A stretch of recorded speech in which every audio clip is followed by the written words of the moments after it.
যখন আমি জেল থেকে বের হয়ে দেখি উনি লায়লার সাথে ভিডিও কলে কথা বলছে, এই ব্যাপারটাতে আমি অনেক বেশি কষ্ট পেয়েছি। এটা আমার জন্য অনেক হার্টফুল ছিল। আমি কখনো আশা করিনি যে উনি এ ধরনের কাজ করবেন। উনি বলে মাসুদ খানকে ফোন দিয়েছে। আমি যদি একজনের সাথে না কথা বলতে চাই, অ্যাটলিস্ট মামুনের কাছে আমার এই বিশ্বাসটা সবসময় ছিল যে অ্যাটলিস্ট ওই মহিলার সাথে আমি দেখতাম তো ওকে সারাক্ষণ, আমি সাথে থাকতাম, দেখতাম যে মহিলার প্রতি ওর অ্যাকচুয়ালি কোনো ফিলিংস নাই। ওনার মাও আমাকে বলতেছে ইন্টারভিউর মধ্যে আমাকে মোহনা 2000 টাকাও দেয়নি, মোহনা কিছু করে। তো আমি যখন দেখি ও জেল থেকে বের হয়ে মহিলার সাথে কথা বলে, এটা আমার জন্য অনেক অসম্মানের ছিল।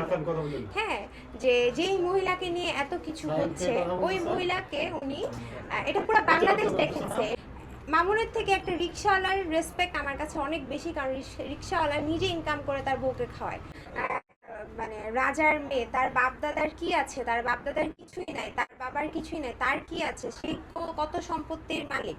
তো আমি কিছুই না, আমি তো, সে তো প্রিন্স।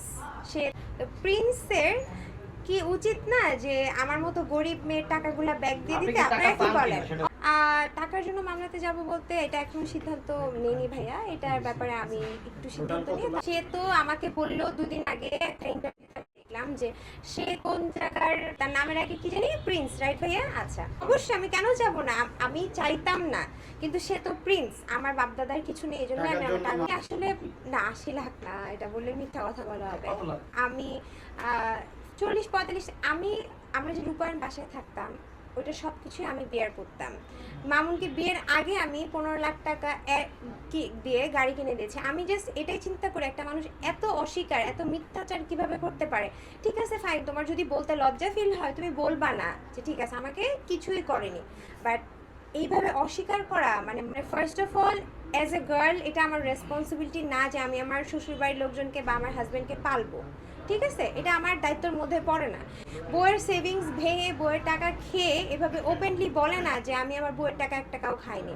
একটা মানুষের তো ন্যূনতম কৃতজ্ঞতা বোধ থাকে। আমার পিছনে যদি কেউ ভাইয়া 10 টাকা কখনো খরচ করে একটা চিপস কিনে দেয়, সারা জীবন আমি ওই মানুষের গুণগান গাই। আর আমার ওই হাজব্যান্ড হয়ে ওইভাবে অস্বীকার করে কিভাবে, সেটা আসলে আমি খুবই, এটার জন্য আমি অনেক কষ্ট পাই। আমি জেল থেকে বের হওয়ার পরে ডিভোর্স দিয়েছি। প্রতিক্রিয়া বলতে, সে তো আমাকে অনেক অসম্মান করেছে। মানে থাকে না, আমি ওকে যখন ফাইজলামি করে বলতাম, একটু পোক করতাম, ভিডিও টিডিও দেখে, ও একদমই ইন্টারেস্টেড ছিল না, ও আরো আমাকে বকা দিত। এটা আমার জন্য অনেক অসম্মানের ছিল ভাইয়া।